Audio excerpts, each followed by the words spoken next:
as per our experience, this is the another topic which student actually get engaged with. Absolutely. So we'll take that topic today. So that is public administration and governance.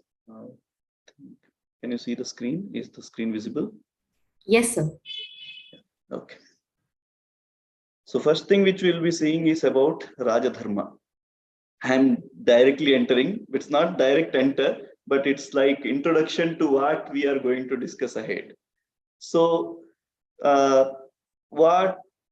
first thing, let us enter from Ramayana, the first epic, first Itihasa book, which we find in our Indian scriptures is Ramayana, which is a Itihasa text. In this text, we understand how was the time, what type of governance or what type of administration was there during the time of Ramayana. Though before that, we get the text which is Vedas. But the description which we get in detail about public administration and governance, the first text which we get is Ramayana. So it may not be the text like a textbook like thing, which explains only about governance or administration. But there are many concepts explained or discussed, which gives us the type of governance or administration which was done during the time of Ramayana. That is, if we go with the history, means go with the timeline, somewhere before 5,000 years ago. Oh, no, sorry, more than 8 or 9,000 years ago, as per the historians, modern day historians. So during the time of Ramayana, there was a model called monarchy model of public administration and governance, which actually revolves around the king. So how many of you know what type of monarchy was Rama and what type of monarchy was Ravana? Can anybody put in the chat? Means what type of ruling? Can, with one example, if you can, that will be really very good.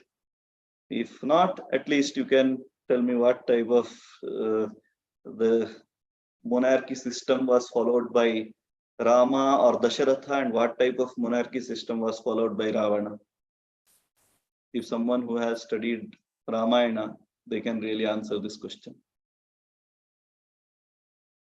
Okay. Authoritative by Ravana. Okay. And Rama?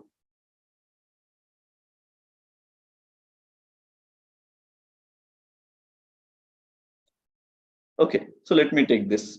So during the time when this Rajyabhisheka was to happen of Rama, so before that, that previous night or previous day, if you want to call, then Dasharatha called the meeting of all the ministers. Dasharatha, during the time of Dasharatha also, it was monarchy model. It was the monarchy model of public administration and governance. So Dasharatha had this authority that he could directly say that, no, that I want to appoint Rama as my Uttaradhikari. But he didn't do so. He just called the meeting of the ministers and he proposed this thing that I want to present Rama as my next Uttaradhikari. What are your suggestions? And after taking the suggestions from all the ministers and Purohitas, he came to the decision that he will appoint Rama as his Uttaradhikari. Similar thing happened when Rama was planning to go for a war against Ravana. There Rama does the same thing. He calls for the meeting of all the ministers, and also he calls Vibhishana for that meeting and takes the suggestion of everybody and then goes for war. But that was not the case with Ravana. Ravana, no, we will go for war. That's all. He just gave his decision. He never took the suggestions of his people. So that is the difference between, though both were monarchy models followed, in both states, the model of monarchy was followed. But here there was a system where king used to take the advice and suggestion of his people, and there was a state where there was no such system existed. So that difference we can see in the model which was followed in Ayodhya and the model which was followed in Lanka.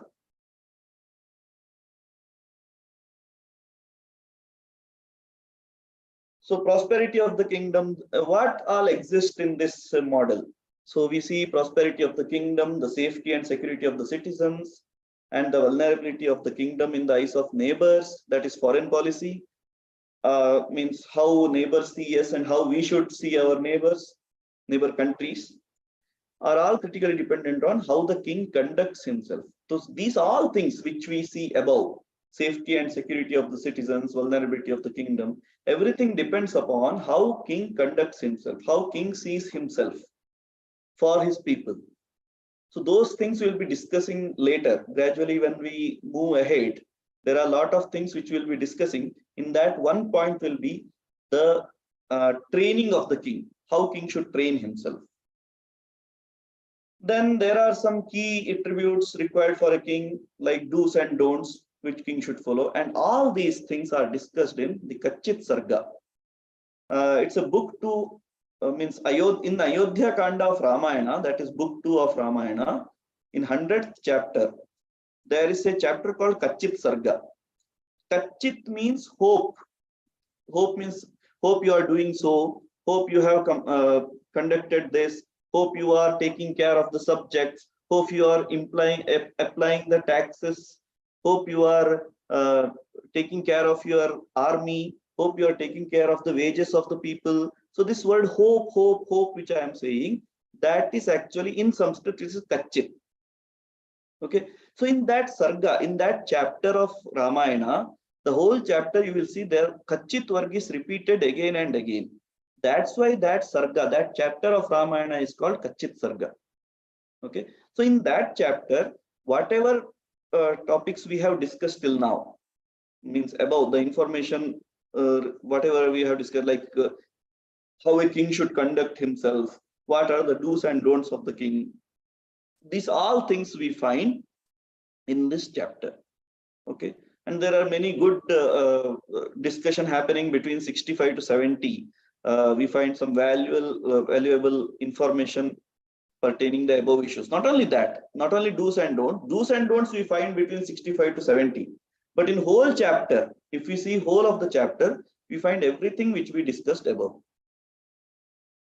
So in 3 verses, that is 65 to 67, there are 14 aspects related to administration, which we can see. This includes atheism, falsehood, anger, inattention, evading the vice, indolence, gratification of the 5 senses, how to control the 5 senses, what is the need of controlling these 5 senses.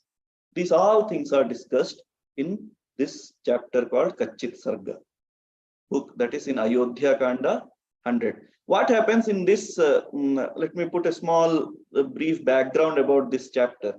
This is when the Bharata comes to meet Rama in Ayodhya. When Rama went for exile in jungle. So at that time, Bharata actually comes there. And during that time, Rama asks these questions to Bharata. Hope you are doing this. Hope you are taking care of your people. Hope you are applying the needed fines and taxes. These type of questions are asked by Rama to the Bharata.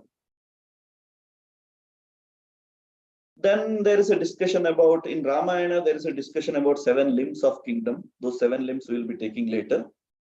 The 5 kinds of fortification. So 3 fortifications are described in Chanakya's Arthashastra also, and 2 more are explained in Ramayana. Then there is a explanation about how 3 Vedas play a major role in the conduct of a king. How a king should take the thoughts from the Veda and he can apply it for his administration towards his state. Then there are many other ideas presented which do not apply only to the monarch. Like whenever we see something which is related to a king or a Raja, we can directly able to connect. Most of them we can directly able to connect any leader. So that leader can be a prime minister, that leader can be a president of some country, that leader can be a king, or that leader can be a CEO of some company, anything, whatever. In whatever way, that leader can be a, if we take some educational institution, that leader can be a vice chancellor. If it is a hotel, that leader can be sometimes maybe a manager, depending upon the position. The leader can be anybody. In home, a leader can be the head of the house. So some quality, depending upon the need, the number of qualities may differ, but we can take many of the things from Ramayana which can be used by a leader. So now we will move into Arthashastra part. Arthashastra, though in modern day, the word Arthashastra is used specifically for economics. But it was not the case in ancient India. The word Arthashastra was understood in a bit different way. Let's see how. So first, for that, we have to understand the meaning of the word Artha. So in Kama Sutra, the word Artha is explained in this manner. Vidya, Bhumi, Hiranya, Pashu, Dhanya, Bhanda, Upaskara, Mitradinam, Arjanam, Arjitasya Vivardhanam, Arthaha. So Kama Sutrakara Vatsyayana says, the person who actually composed this Kama Sutra, the scholar, he says, Vidya, knowledge, Bhumi, land, Hiranya, wealth or money, Pashu, animals, Dhanya means cereals, grains, etc. Bhandopaskara, the Bhanda means vessels, Upaskara means the supporting, means like small vessels type thing. Then Mitra, friends. Gaining these means gaining, or what do you say, earning these, and whatever you have earned, increasing that is called Artha. So meaning of Artha here, that's why we call the word Vidyarthi, the person who is actually who takes Vidya as Artha, that person is called Vidyarthi. Bhumyarthi, Hiranyarthi, Pashwarthi, Dhanyarthi, Bhandarthi, Mitrarthi. So this way the Artha word can be connected to each and every word here. And increasing that, whatever we have gained, means once the Vidya is earned, to increase that Vidya, to develop that Vidya is called, so this whole process, first earning and then increasing, is called Artha. Arthashastrakara gives a bit similar definition, that is Chanakya gives a similar definition saying Manushyanam Vrittihi Arthaha Manushyavati Bhumirityarthaha. The life, what do you say, the word I'm not remembering, the livelihood. Okay, the livelihood of the people is called Artha. What is that livelihood? That livelihood is nothing but Manushyavati Bhumihi. The land with the people is the livelihood of the people.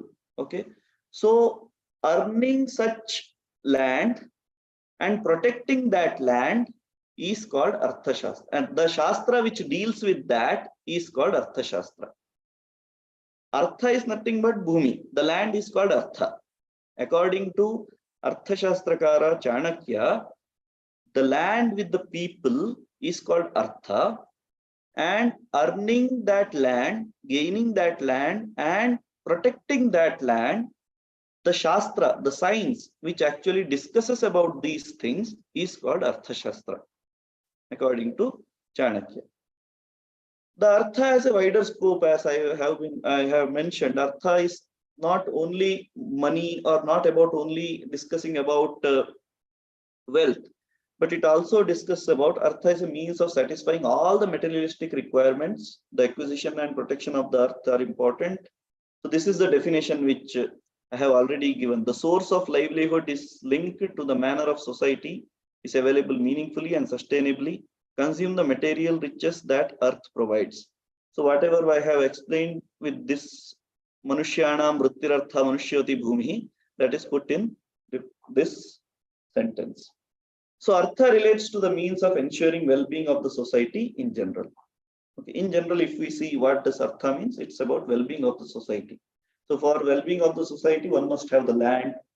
In the land, how to use that land, and not only keeping that whatever we have, the king should not be satisfied with whatever he has. He should have, means he should think of more and more. So gaining more land and protecting that land too. One major thing which Arthashastra deals is alabdha labha, labdhasya rakshanam, rakshitasya vardhanam, vruddhasya tirtheshu pratipadanam. So, which is not there, gaining that, alabdha labha, one which does not exist, first gaining that. Means if the land, the proportion of the land is less, then first how to gain the land, either by attacking the opposite country or different ways. So from gaining that, after that, how to protect it. Once that is well protected, how to increase it. Then once that is increased, so whatever increased part is, how to use it in a right way. So that is what Arthashastra deals with. So there are some important questions which is asked regularly, and the answers for those are most of the answers we can find in our ancient texts.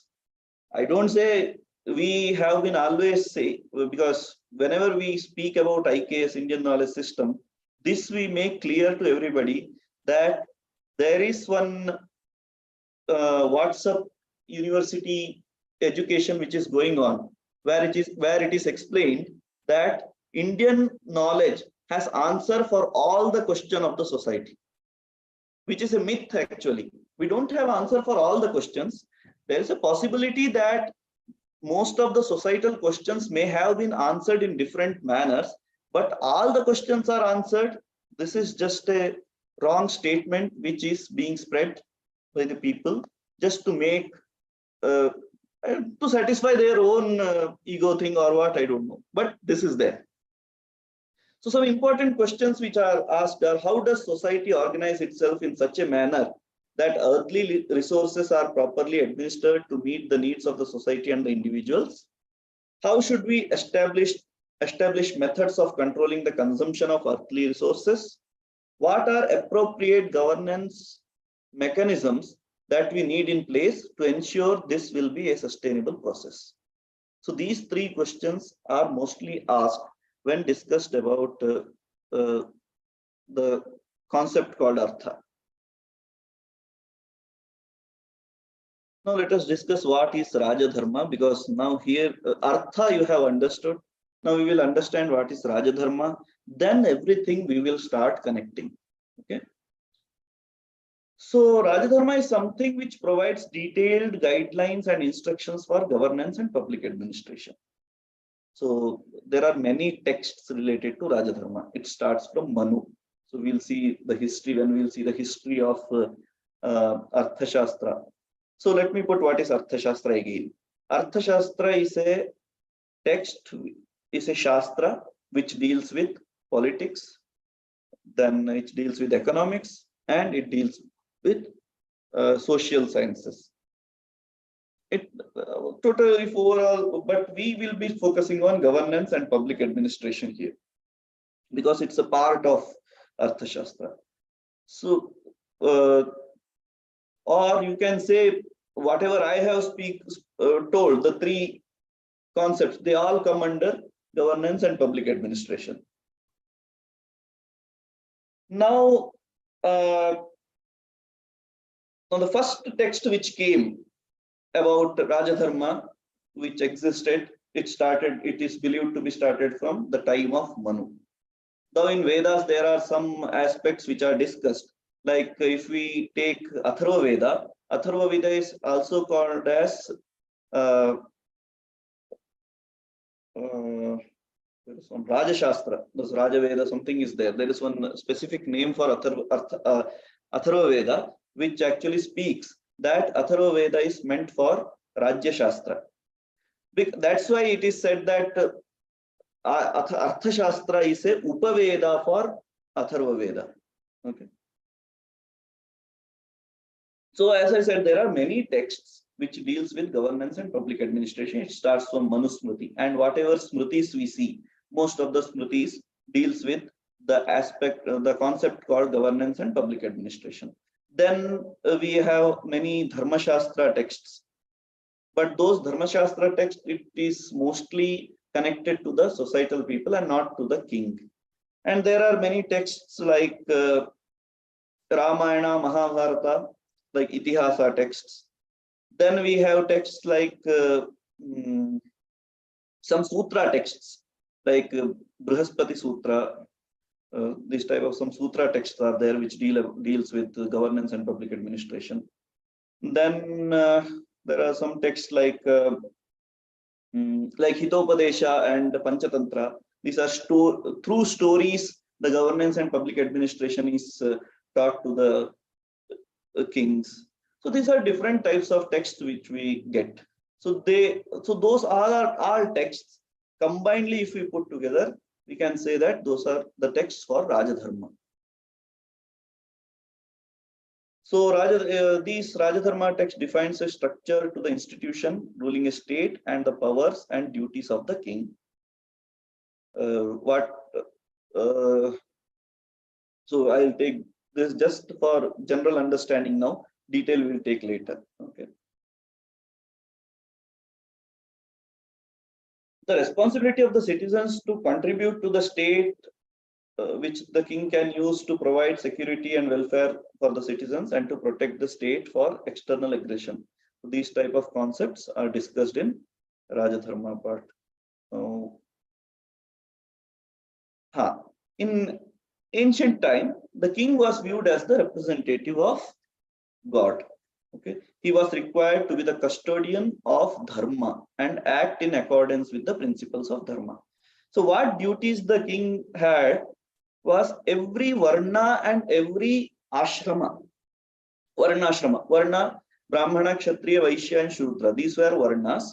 And Brahmacharya, Garhasthya, Vanaprastha, and Sannyasa. These were 4 ashramas. Each varna and each ashrama had specific duties to do. Swadharma. So king's duty was to assure that each varna and each ashrama are following their duties, following their dharma. So for assuring that they are doing that, the king might apply fines, king might have some judiciary system for that, king might apply taxes, king might have punishments. So these are the different ways through which king used to take care about the dharma of the people. Also, we find that extensive discussion in all Rajadharma texts, the need for the king to hold the dharma through public administration. And that happens when king takes a proper place in the state. Yeah, there is one question which is asking Varna system is different from caste system. Yes, Varna system is different from caste system. As this is not the topic of discussion now, I will not take it in detail. I will not take it at all. But Varna system is different from caste system. Now let us see history of Arthashastra. Whenever I am saying the word Arthashastra, please understand I am not taking the word Arthashastra in the meaning which is used in present day. Arthashastra is used as the text of economics or the discipline of economics. I am not taking it as a discipline of economics. It covers lot of things in it that you will understand when we go ahead. So according to the history of Arthashastra, Mahabharata says one verse here which says, Naiva Rajyam Narajasit Nadando Nachadandikaha Dharmenaiva Prajas Sarvaha Rakshanti Chas Parasparam Palayanas Tathanyonyam Nara Dharmena Bharata Khedam Paramamajagmuhu Tatastan Moha Avishat. So this is the shloka from Mahabharata. You will find this shloka in Shanti Parva. So it says, there was a time when there was no kingdom, there was no king, there was no danda, there was no governance, and there was nobody who was there to apply this type of governance thing. There was no government. Okay, there was no kingdom, there was no king, there was no punishment, no government, no governance, nothing, and there was no one to take care about this governance thing. So how the people used to protect each other? So the next line says that dharmenaiva prajas sarvaha. So all the subjects, all the people of the society, they used to protect each other from the dharma. Then how does dharma protect? As I said, the varna, for four varnas, there are some duties given, duties assigned. Similarly, there are duties assigned to ashrama, four ashramas. So if the people during that time, people used to stay in their varna and never try to go against their dharma. In Bhagavad Gita also there is one shloka which says, if we cross our dharma, then it's very dangerous thing. There is one shloka which says, Swadharme nidhanam shreyaha paradharmo bhayavahaha. It is always good to die in your swadharma than to go into others' dharma.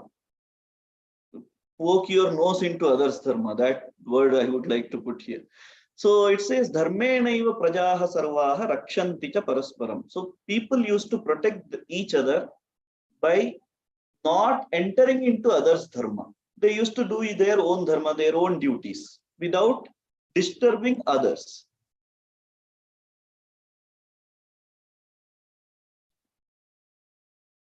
And then Palayanas tathanyonyam naradharmena bharata khedam paramamajagmuhu. But gradually they used to, that as I said, they used to protect each other through dharma. But gradually the delusion started overcoming them.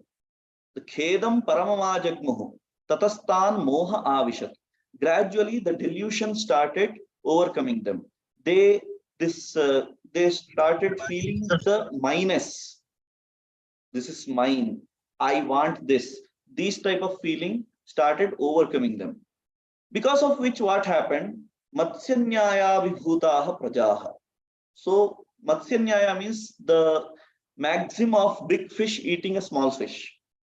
So what happened when this delusion of minus came into the mind of the people? The stronger people started harassing the weaker ones. The people who were powerful, they started troubling the weaker ones. So all the people came together. So this was affecting the society. Some examples, what we can see is, presently I don't have any example, I'm sorry. But it's like a whole society where powerful people are leading and weak people have nothing to do, like they are like slaves. So what happened? The whole society got disturbed. So the people of the society all came together and they decided that we need to do something to solve this problem of Matsya, solve this problem of the maxim of big fish eating the small fish. So they all came together and they all decided to make the Manu, Vaivaswata Manu, as the king. So as per the itihasa known by us, present whatever itihasa we know, according to that, the Vaivaswata Manu is the first king of the world. Till then, there was no king.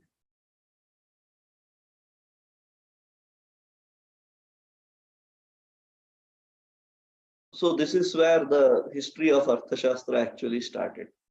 So now who wrote the first text of Arthashastra? If we go back, that slide is not there with me, so I thought I will present it here.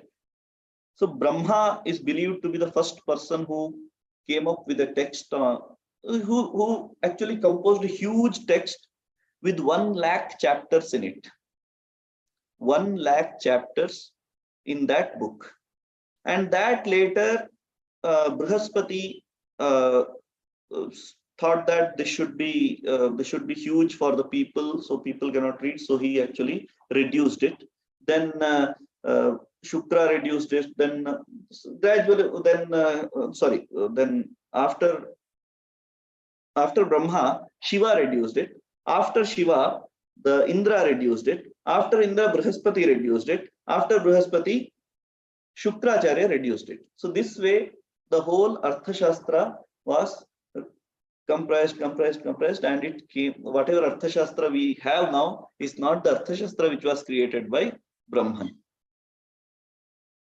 Okay. So this is actually the Itihasa history part of Arthashastra. So Arthashastra, now what? Though there are many scholars of Arthashastra, like Bhishma was one of the scholar of Arthashastra, Uddhava was the minister of Krishna was the scholar of Arthashastra, Narada was the scholar of Arthashastra, then the descendants of Manu were the scholars of Arthashastra, then descendants of Shishyas were the scholars of Arthashastra, Indra was scholar of Arthashastra, but still those Arthashastra texts were scattered here and there, and whole of the text was not available. People were not following the Arthashastra or what, not sure. So Chanakya came up with his own Arthashastra, where what he did, he collected all the thoughts of the previous scholars. This whole text which Chanakya composed is totally, we cannot say all the thoughts are of his. He actually took the thoughts from his previous acharyas. Then he composed his own text, where he also used his own thoughts based on his experiences in the country, based on his applications which he did while dealing with the country with the help of what do we say? With the help of Chandragupta. So there is one question which is asking what was the time period of Manu? It's not exactly known by me, so I'm sorry, I'm not good at timings. Maybe I'll try to find out and I'll share soon. Okay. So composer of Arthashastra is Chanakya, who is also known as Vishnugupta, who is also known as Kautilya. Some say Kautalya. So there are different names for Chanakya. The time period is believed to be 3rd century BCE, but there is another team of people who are working on the timeline of Ramayana Mahabharata. According to them, based on astronomical evidences, they say the time period of Chanakya is somewhere around 1000 BCE. Then in this text called Arthashastra of Kautilya, there are 15 adhikaranas. You can call it adhikarana as a book. So each book there are some chapters. Okay, so total number of chapters which we find is 150. There are in 150 chapters, some chapters are again divided into two because of the length of the chapter or depending upon the topic discussed. Some chapters are divided into 2 or even 3. So because of that, the number of prakaranas are 180. There are verses in Arthashastra. At the end of each chapter, Chanakya gives 1 or 2 verses, maybe sometimes summarizing whole thing or sometimes giving some specific some specific information. If Chanakya wants to give, then he uses the karikas. Karika means the verse. When so difference between karika and shloka is the general verse which is used as stuti for the stuti of God, or generally subhashitas. Those are called as shlokas. But when those shlokas are used in Shastra, it is called Karika. So that is the difference between Karika and Shloka. So if we want to have a general introduction to the Arthashastra, so it will be like Arthashastra is the body of knowledge pertaining to state affairs, dealing with both internal issues as well as external matters. So when we will be seeing the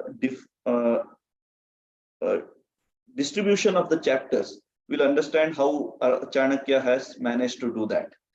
The main issues discussed in the text include statecraft, economic policy, and military strategy. Kautilya's work on Arthashastra is not entirely his, as I have already mentioned, Kautilya's work on Arthashastra is not entirely his original contribution. He has taken the thoughts from previous acharyas like Bhishma, Narada, the descendants of Manu, because he says Manavas. So Manava means Manoho Shishyaha Manavaha. Similarly, Aushanas. Ushanasaha Shishyaha Aushanasaha. So Shukra, Ushanas means Shukra. So Shukracharya Shishya are called Aushanas. So Indra. So similarly, he took some around 11 previous acharyas thought he has taken in his work. So, for example, in the very first verse of Arthashastra, Kautilya acknowledges the work of ancient teachers. I think I have that verse here. I will read out that verse so that it will be clear.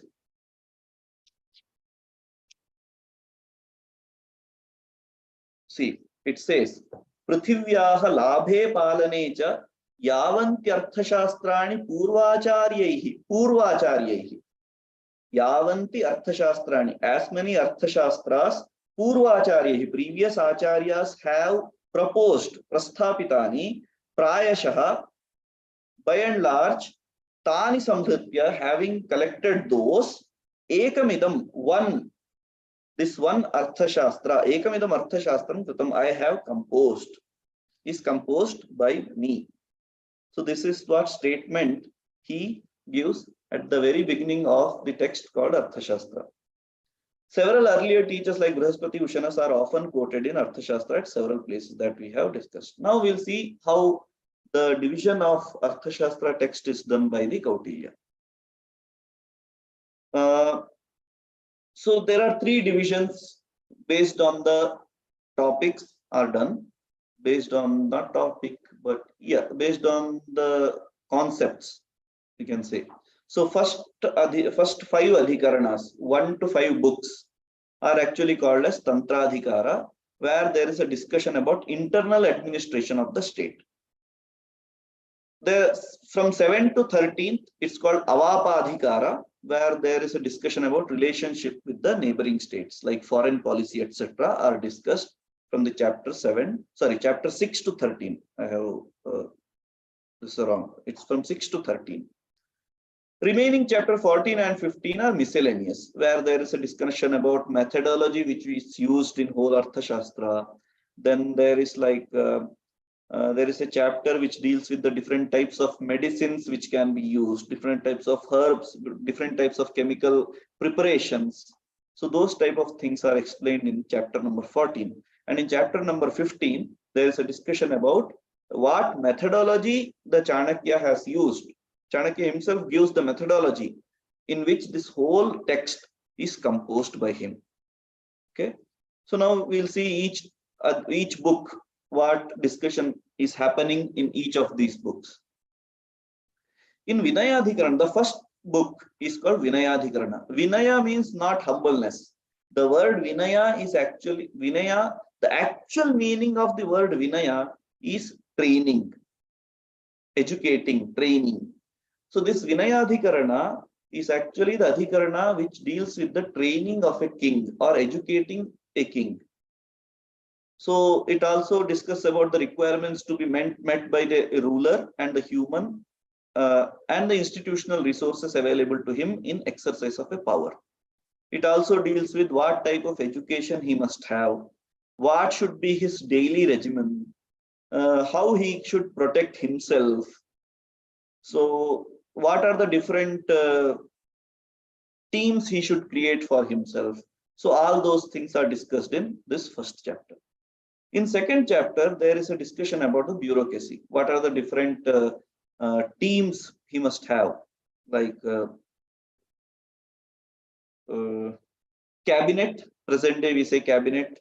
So what are the different cabinets he must have? So that type of discussion and economic discussions related to different economical policies are discussed here. Dharmasthya and Kantaka Shodhana are purely about legal systems. The Dharmasthya for civil law and Kantaka Shodhana is for criminal law. And to your surprise, there is one chapter on what do you call, after death, what they do. Somebody is murdered, what they do? Forensic. There is a chapter on forensic. So I am talking about the text which was if we go with the present existing itihasa, which history which says that it was from 3rd century BCE, then it says that in 3rd century BCE itself, we had the concept called forensics.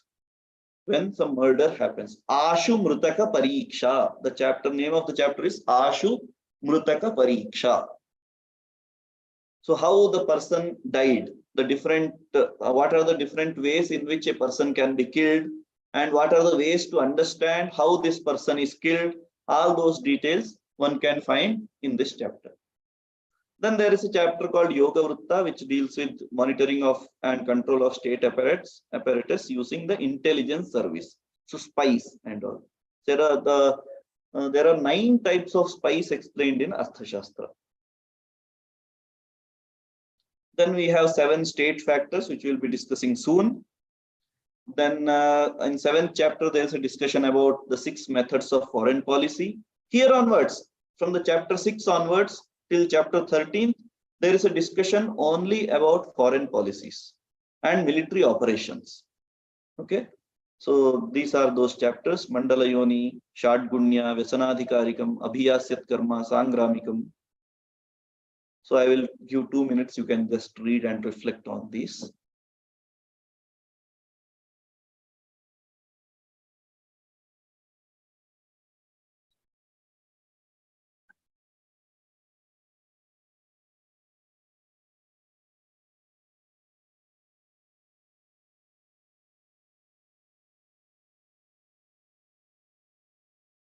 Okay, we'll move ahead.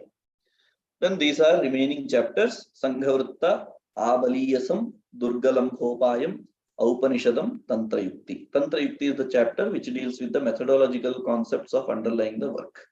Then Upanishadam is the chapter which means of deception and destabilization of the enemy, psychological warfare. These type of aspects you find in Upanishadam. There is one chapter which deals with the salary thing, wages. What type of salary should be given? It means according to the level of the position, the salaries are mentioned. And there is also a discussion about the yearly increase of the salary, intensive, all those things are also discussed in one of the chapters of Arthashastra. So, as I was speaking, the Vinayadhikarana, the first chapter actually deals with the education of the king, training of the king. So the very first chapter explains that these are the 4 branches of knowledge in which a king should be thorough. One first is Anvikshiki. Anvikshiki is the science of logic and argumentation, is considered as the lamp that illuminates all sciences, and is fundamental to understand the other branches of knowledge. If Anvikshiki is missed out, then it becomes difficult to understand other branches of the knowledge. So Anvikshiki plays a major role. So what is this Anvikshiki? So Anvikshiki is like Sankhya, Yoga, Nyaya, Vaisheshika, and Lokayata. So these are Charvaka Darshana. Some say it's Charvaka Darshana. So they actually, when Chanakya gives, Chanakya says Sankhya, Yoga, and Lokayata are called Anvikshiki. So about Sankhya we saw yesterday. Sankhya deals with the 24 tattvas with Purusha, and also we discussed about Vaisheshika. We discussed in brief yesterday and in detail day before yesterday when Venkat Raghavanji presented about the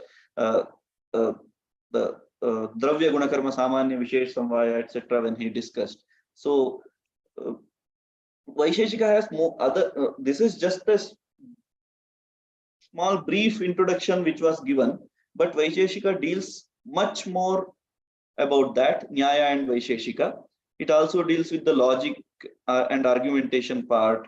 It deals with the what to do when debate happens, what are the various types of debating qualities, debating methods. These all topics are discussed in Nyaya and Vaisheshika. Also, then Lokayata. Sankhya Yoga also we discussed yesterday.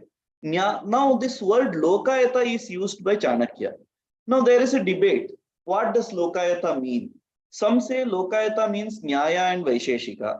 But some say Lokayata means there is one darshana called Charvaka Darshana, which says there is no other pramana than Pratyaksha Pramana.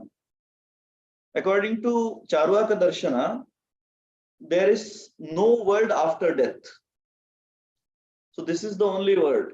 So enjoy with all extent possible. Take the loan, don't repay the loan, enjoy it, spend it, because after death, nobody is going to come and ask for the repayment of the loan. So that is what Charvakas say. But that is, so now there is a debate. There is a lot of discussion happening. What does Lokayata real mean? Is it Nyaya and Vaisheshika or is it Charvaka?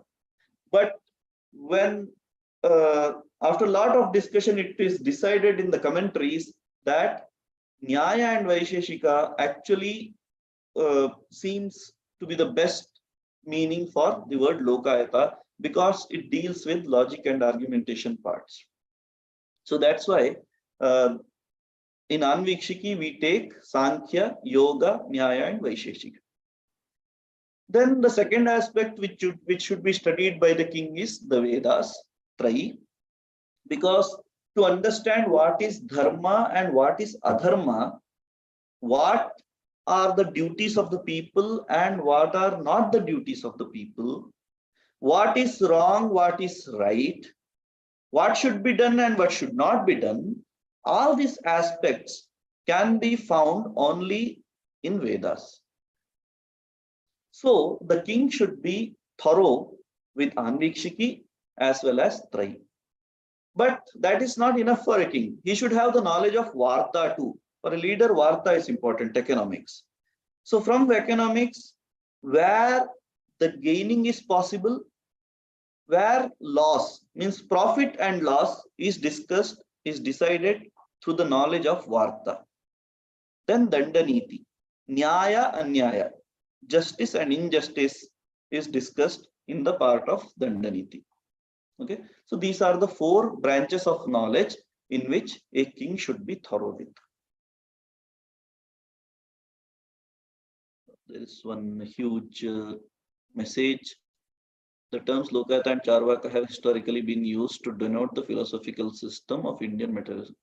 Literally, Lokayata means philosophy of the people. The term was just okay. The term has evolved into significant. From which text you are taking this? Because we have some ancient texts which have a debate on this, and finally that debate has, in this context, the word Lokayata is taken as a Nyaya and Vaisheshika. Okay, though Lokayata means Charvaka also, but here in this context it means Nyaya and Vaisheshika. Okay.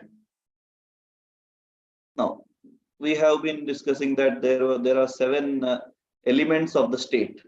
So those 7 elements of the state are Swami, that is king. Keeping the king at the center, all 6 elements actually work. The king has a major role. He is the center part of the whole system. He is the important part, center part, leading part, and all part actually surround the king. So Swami, that is the king. Amatya, the ministers and the councillors. Janapada, the territory and land use. Also in Janapada, population also is the part of Janapada. Janapada is also called as population. Then we have Durga, which is fortified capital. Then we have Kosha, which is treasury and financial planning. Then Danda, army, law and order. Then we have Mitra, is ally and foreign relations. So these are the 6 prakritis. We call Sapta Prakritaya. There are 7 prakritis, of which the 6 prakritis actually depend on the king.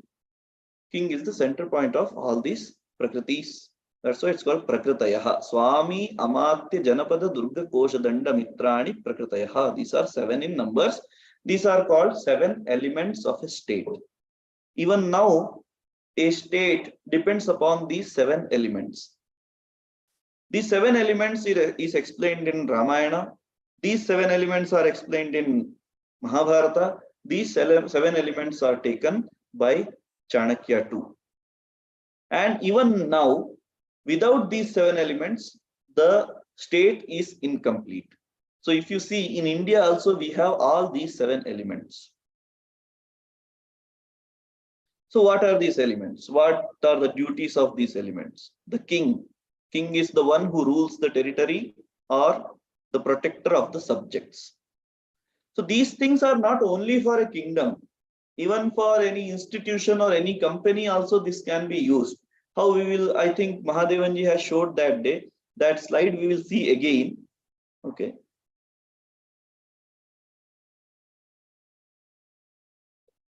Yeah, I will send that reference. Okay. I don't think I can send those episodes. I can send the pictures of those because I have it in my book. The minister by whose counsel that, so second element of the state is the minister by whose counsel the king takes for various decisions. The territory, the populated territory over which the king rules, the fortified capital, the place.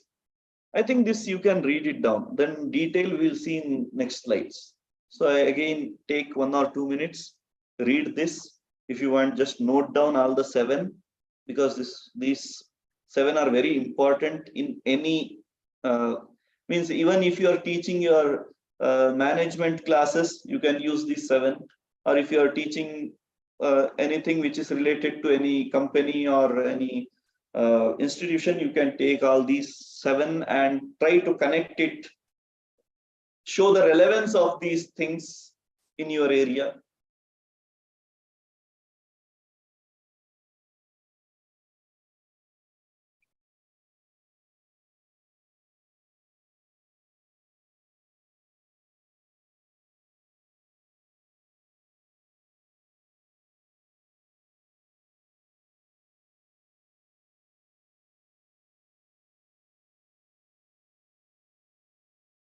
Okay. Now we'll see one by one each of them. So before that, as I said, Mahadevanji, I think Mahadevanji has already shown this on that day. So I will not go in detail. Just you can see this slide. See, the king is in the center. Similarly, the owner of the company is in the center.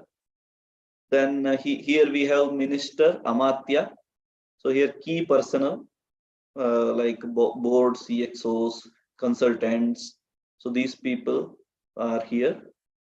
Then instead of territory, when it comes to company, we have market stakeholders. When we are discussing about fortified capital, here strategic barriers. Here it is treasury, here it is finances. Then army and danda, here controls and processes. Maybe not only this, here we can also add some legal advisors can also come under this area. Okay. Then ally, mitra, collaborators. So see, this is nothing that it should only be used when there is some kingdom. This can be used anywhere where there is one leader who has to keep people together, who has to earn for his house or earn for his company, or who has to take care, who has to lead something. So there he can have all these things. So that's how you can show the relevance of the 7 elements in the present day. Okay. So now each and every aspect we'll see in detail, because that's the whole thing which makes up Arthashastra, or which brings the concept of public administration and governance. Number 1, Swami. So why he is called Swami or why he is called Raja? Swami means someone, like Swam Asya Asti iti Swami. In Sanskrit, when we go for the etymology of the word Swami, it says Swam Asya Asti iti Swami. Swa means a type of resource, any type of resource. Okay. It can be land, people, money, anything, anything. Okay. Or maybe the collection of all those things may also, we can call it swa. So the person who possesses these is called Swami. The person who has all these things is called Swami. Swam asya asti. So the king is a person who has all these things which we discussed in the previous slide. Like the king has all six prakritis. He has ministers, he has territory, he has capital, means fortified capital, he has treasury, army, ally. So all these things he has. Other than that, no, that's all. All these things a king has. So because a person has all these things, that's why he is called Swami. In house also, the person is the head of the family is called Swami. Why? Because he has the people around him, he has money, he has house. Because of these reasons, he is called as Swami. So the another word for Swami is used as Raja. So the word Raja means Ranjayati Prajaha iti Raja. One who delights, cherishes his subject is called Raja. Even in Raghuvamsha of Kalidasa it is said, why he is called Raja? Prakriti Ranjanat, because he delights and cherishes his Prakriti. The six Prakritis which we saw around Raja, the Raja actually delights them or cherishes them. So that's why he is called Raja. Ranjayati Prajaha iti Raja. Or there is another possible etymology which says Rajate Shobhate iti Raja. One who is, what do you say, Shobhate? Can anybody translate the word Shobha deta hai? Shobhit hota hai. I'm not getting word in English. Yeah, not really shines bright here. Shobhit hota hai is like Suitable? not really suitable. This One who asan deserves, shobhit one ho who raha hai. deserves to be, one who is capable. Yeah, we can say capable, but not completely. I'm not getting that word. Rajate shobhate means इस आसन पे वो शोभित होता है. मंच पे ये लोग शोभित हो रहे हैं. Not fits, not matches, not decorated. Glamour also not. How to put it? I'm not getting the word. I will find out the word and I will get back to you. Adorns means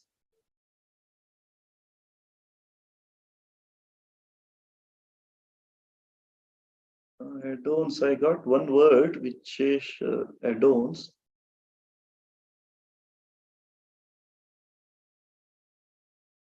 Yeah, it is like increases the quality of that place.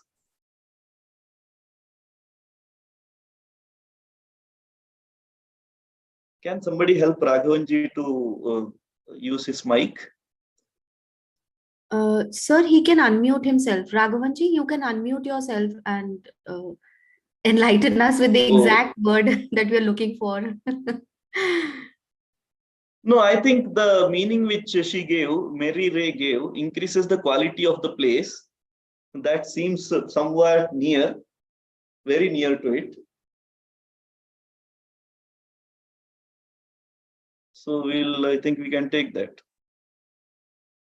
Okay. So presently we'll take that.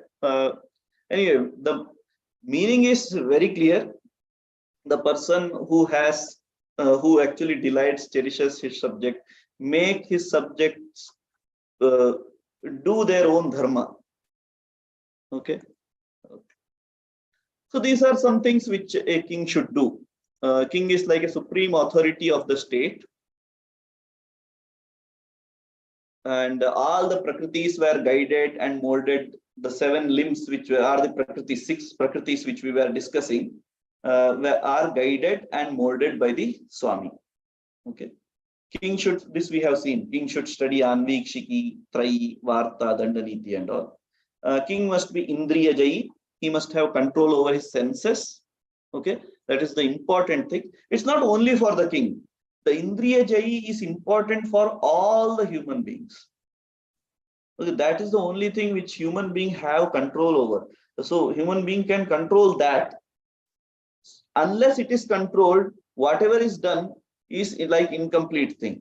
So each and it is in all shastras, it is given that Indriya Jayatva, this controlling over the senses is very important.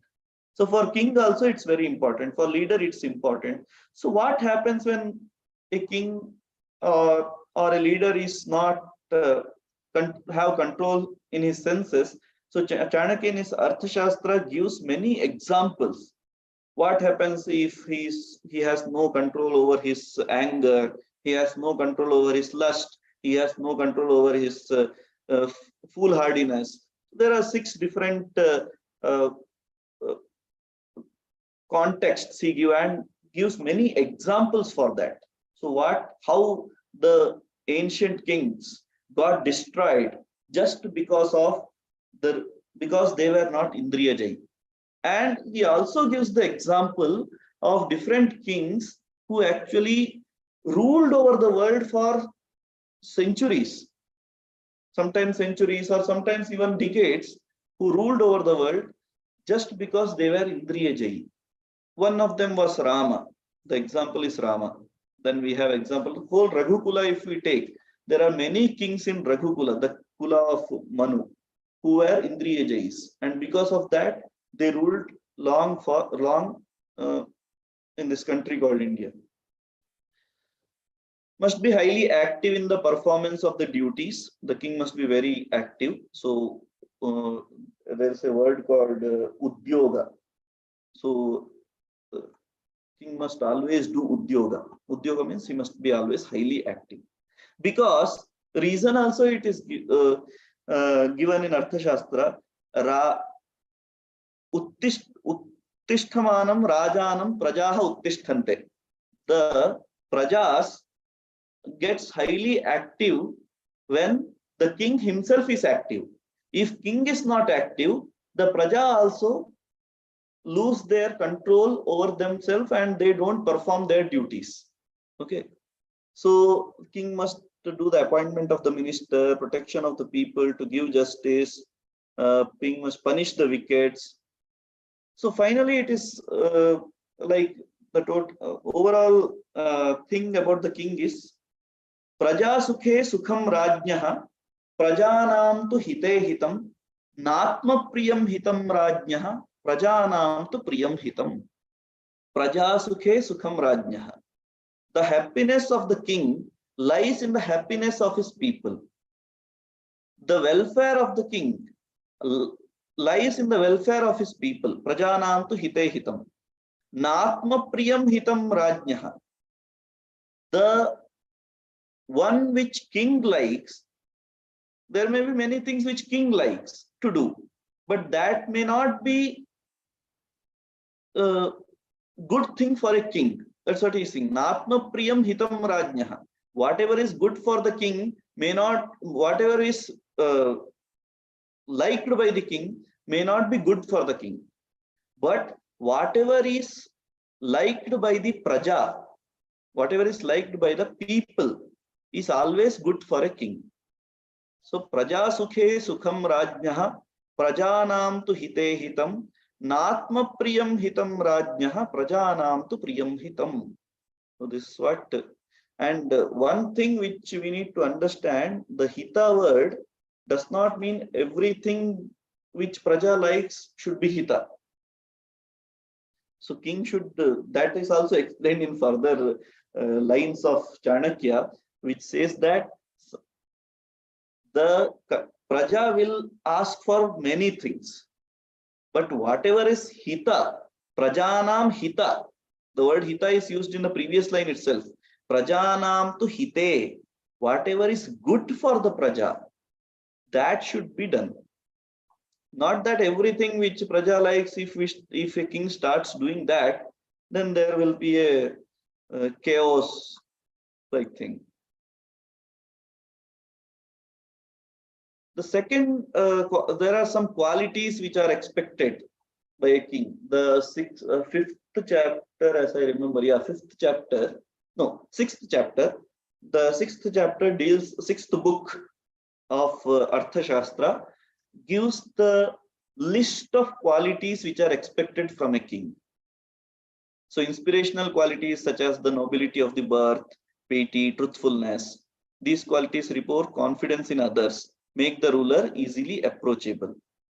Then intellectual quality. Then there are qualities like bravery, quickness of decision, and strength of mind. There is a list of qualities given. Some are listed here. Okay. Now the timetable. See, if you see the timetable of the king here, we'll find out how much time he gets to sleep. Okay. So 6 a.m. to 7:30 a.m. This is somewhere in the 19th chapter of book 1 of Arthashastra. Okay.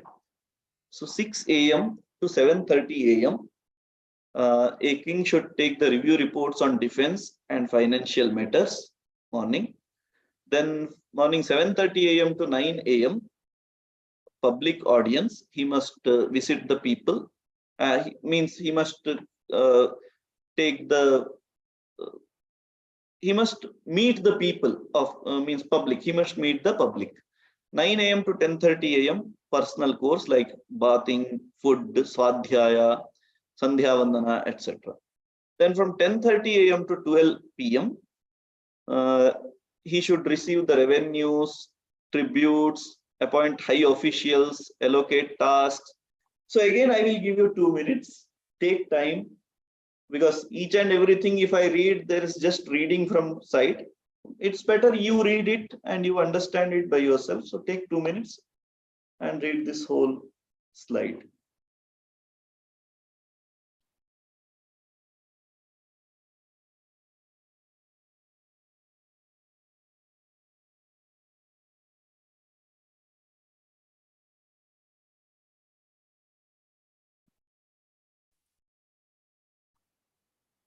Sir, this is not matching with the Brahmut concept you told yesterday. See, here's 1:30 to 3 a.m. Oh, so you are speaking about this part, 1:30 a.m. to 3 a.m. Wake up, meditate on the political matters and on the work, because some concepts are not meant for kings. So the Dinacharya, a small research was done by one of my students where he collected Dinacharyas from different type of texts.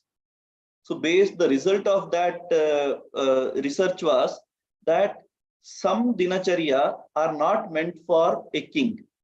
Now, this is one general law given by Kautilya. In that text itself, at the end, Kautilya says, I will read that line and then I will explain.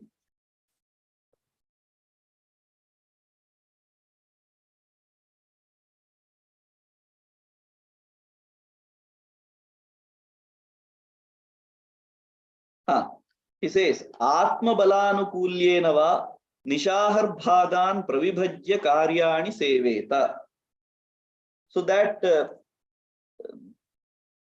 this is the swarupa, this is the type which is given by Kautilya, general timetable, general daily regimen given by Kautilya. Then Kautilya himself says, Atma balanukulyena, based on the bala or prakriti of the self. Okay, based on the prakriti of the self or constitution of the self, as well as based on the power of the state. Okay, means he might not have all these things to do sometimes. So based on that, he must divide his day and night regimens, day and night timetable, scheduling. Okay, Atma balanukulyena va nishaharbhagan pravibhajya karyani seveta. He must do his tasks. So that's what Arthashastra says. So this might not be following that Ayurvedic part, because also as I was mentioning, Triguna concept, the Raja must have high Rajas and then Sattva and Tamas. Okay. So when there is a high Rajas, the Rajas never allows to sleep. Rajas and Sattva, Sattva Guna and Rajo Guna, they never allow to sleep. It is Tamo Guna which makes a person sleep. If Tamo Guna is low, which is really meant for kings and tapasvis, their Tamo Guna should always be low. And when Tamo Guna is low, the sleeping time gets reduced. And when sleeping time reduces, it does not matter whether you are getting up at Brahmi Muhurta or not. Before that also, if you get and see after 3 a.m. Around then, according to his duties, he is in 4:30 a.m. to 6 a.m. religious meeting with teacher, purohita, astrologer. So these type of things he is doing in Brahmi Muhurta, meeting with the teacher, discussing with the teacher, meeting with purohita, meeting with the astrologer, etc. Okay, so that you can see here. I hope I answered the question. Moreover, I would just like to add something. Sure. A very simple understanding of this could be that a king is not an ordinary man in the first place. And Correct. just like Raj Dharma is different from a common man's dharma, similarly his dincharya, and when he should be sleeping, when he should be waking up, all of that will vary for a king. That's what exactly. That's what I wanted to say. And now presently we can see our Prime Minister. I heard that he sleeps only for 4 or 6 hours because that's how the society demands, or that's how his work demands from him. Not society, his work demands from him.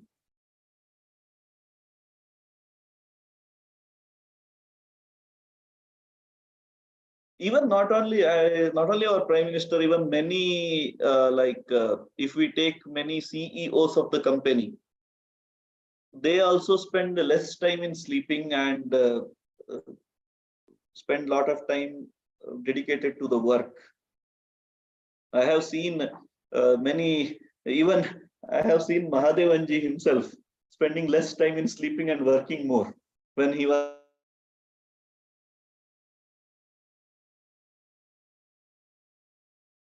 that he used to work till late night, 11 o'clock, then morning he used to get up at 4 o'clock. He used to do his really rituals and all. So this is the leader. When it comes to leadership, all these things actually starts changing. Might be a standard appointment or a work schedule, but then the work-life balance is lost. See, work-life balance is only for common people, huh? Not for the leaders. Leaders should never look for work-life balance. If leaders start looking for work-life balance, then there will be no work happening.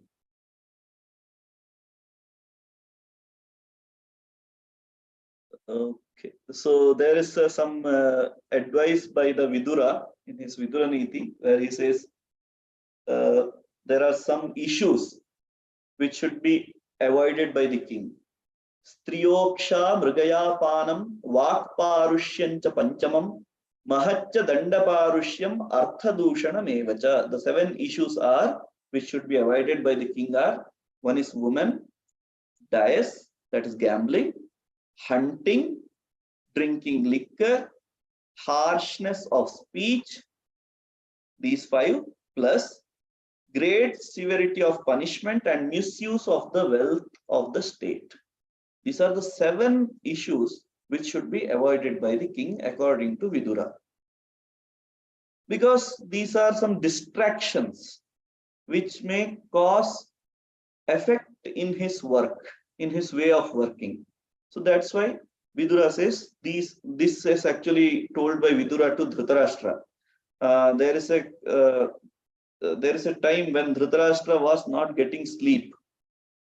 So the Vidura, he calls Vidura. Vidura was like his minister. He calls Vidura and tells him that I am not getting sleep.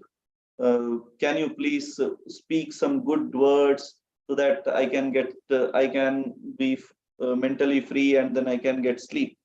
The first thing which Vidura says, he gives the list of the people who don't get sleep, like the people who are like thieves, who want to get the property of others. This way he gives 7 or 8 list of people who don't get sleep.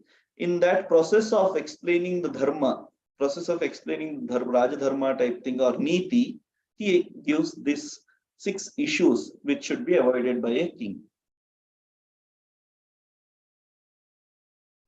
He also explains the method to handle issues that a king faces. Ekaya dve vinishchitya Trinsh chaturbhir vashe kuru panchajitva viditva shat saptahitva sukhi bhava. So he gives only numbers here. In later shlokas, he gives what does this number mean.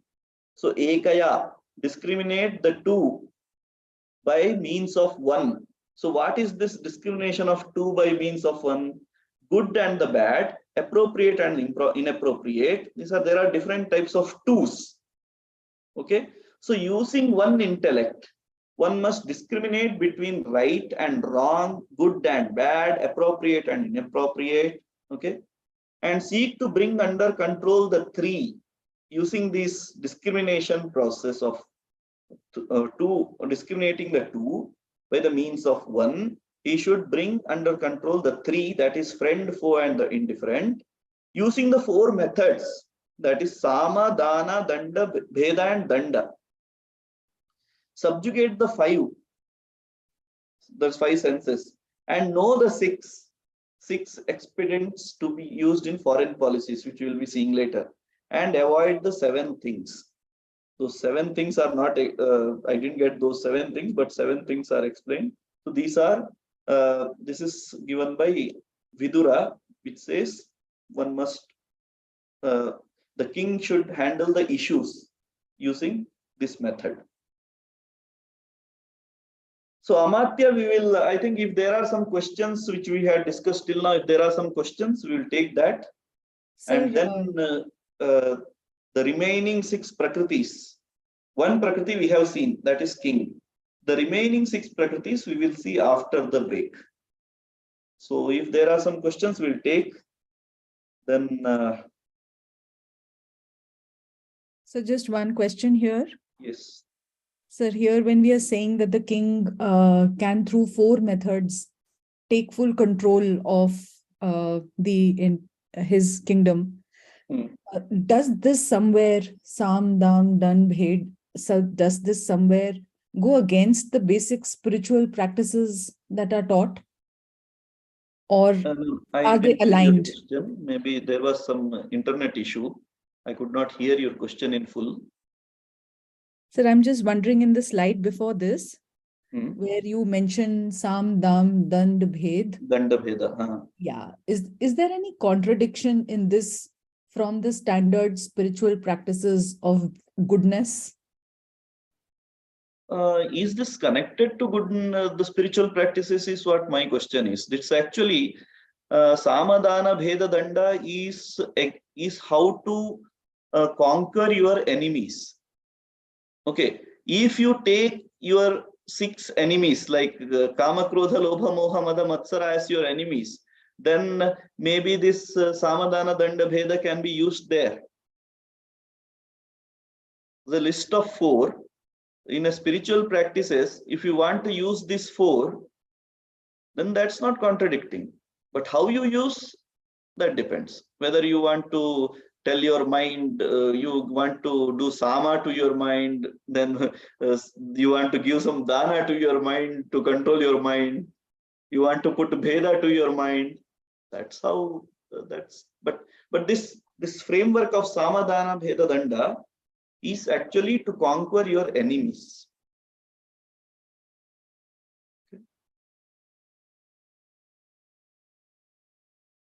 Any more questions?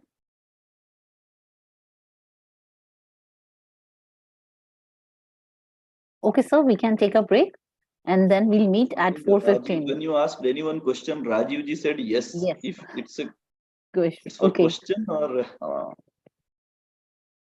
Yes, Mr. Rajiv, if there is any question, you may please put it forward.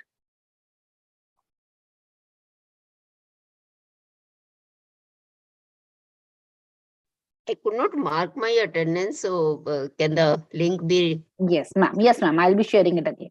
For Okay. this session, please, I request everyone to mark their attendance for this session, and for the next session, we'll sharing it again. पहले मनुस्मृति मया या अर्थशास्त्र. Arthashastra was always there. If you are speaking about Kautilya's Arthashastra, then it's later to Manusmriti.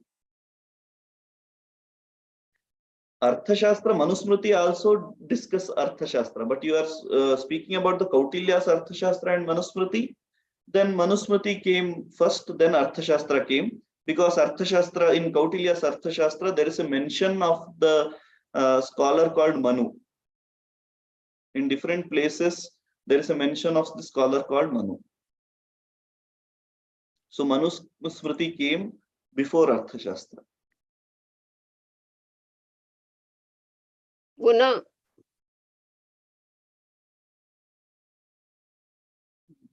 What is that? Sorry, I think I missed that.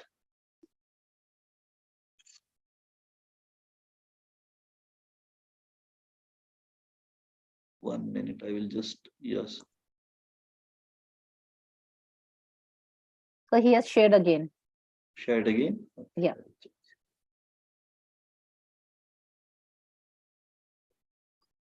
Oh, this WhatsApp one. Okay. I have to save it somewhere. I will save and see. I will see later, okay? But I'll see, yeah. Yes, sir. I think we can proceed with the break, ma'am. Yes. Yes, sir. Okay. So now we'll be meeting at 4:50. And the link for the attendance has already been shared. You may please mark your attendance. So when are we joining again? Sir, at 4:15? Okay, 4:15. Okay. All right, sir. Thank you, sir.